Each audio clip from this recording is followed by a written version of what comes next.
คณะจัดตั้งเมืองมุลประโมกสรุปเวียกงานหอบด่านประจำปี 2025 และวางทิศทางแผนการปี 2026 เพื่อเป็นการสรุปตีราคาขึ้นในการจัดตั้งปฏิบัติเวียกงานในระยะผ่านมาดังนั้นมาในวันที่ 2 เมษายน 2026 นี้คณะจัดตั้งเมืองมุลประโมกแขวงจำปาสักจึงได้จัดกองประชุมสรุปเวียกงานดังกล่าวขึ้นอยู่ที่ห้องประชุมสโมสรของเมืองโดยการเข้าร่วมเป็นประธานของสหายสมจันทร์ศรีจันแดงห้องเลขาคณะบริหารงานพรรคเมืองผู้ชี้นำเวียกงานการเมืองแนวคิดพรรคพนักงานให้เกียรติเข้าร่วมมีบรรดาสหายคณะประจำพรรคเมืองกรรมการพรรคเมืองหัวหน้าห้องการเลขาคณะพรรคหากฐานและเลขาหน่วยพรรคต่างๆเข้าร่วมสหายนางเพชรแสนดีคณะประจำพรรคเมืองหัวหน้าคณะจัดตั้งเมืองมุลประโมกก็ได้กล่าวเปิดกองประชุมพร้อมนั่นที่ประชุมก็ได้รับฟังการผ่านบทสรุปเวียกงานก่อสร้างพรรคพนักงานรัฐกรเวียกงานปรับปรุงกงจักรการจัดตั้งเวียกงานปกครองทั่วเมืองบทสรุปเวียกงานคั่งคสสพและบทสรุปเวียกงานคั่งคสนประจำปี 2025ทั่ว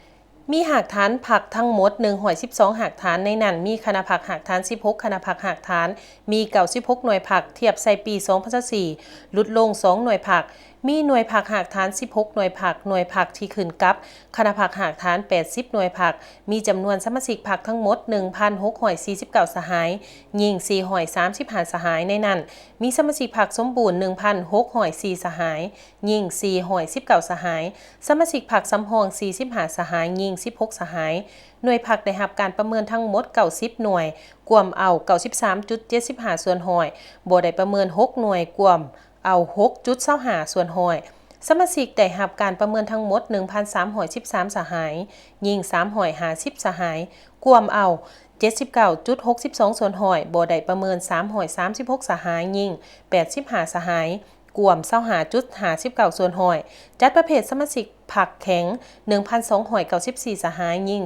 350สหายกวม 98.55 ส่วนห้อยจัดประเภทสมาชิกพรรคกลาง12สหายยิ่ง0สหายกวม 0.91 ส่วนห้อยจัดประเภทสมาชิกพรรคอ่อน7สหายยิ่ง0สหายกวม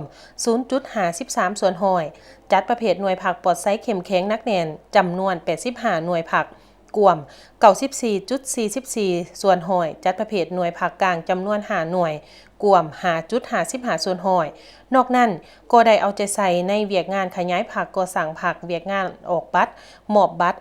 เวียกงานก่อสร้างพนักงานรัฐกรพนักงานนำพาคุ้มครองเวียกงานนโยบายย่องย่อเวียกงานปรับปรุงกงจักรการจัดตั้งรัฐและอื่นๆทิศทางต่อหน้าสืบต่อปรับปรุงการจัดตั้งหากฐานพรรคให้มีความปลอดภัยเข้มแข็งและนักแน่น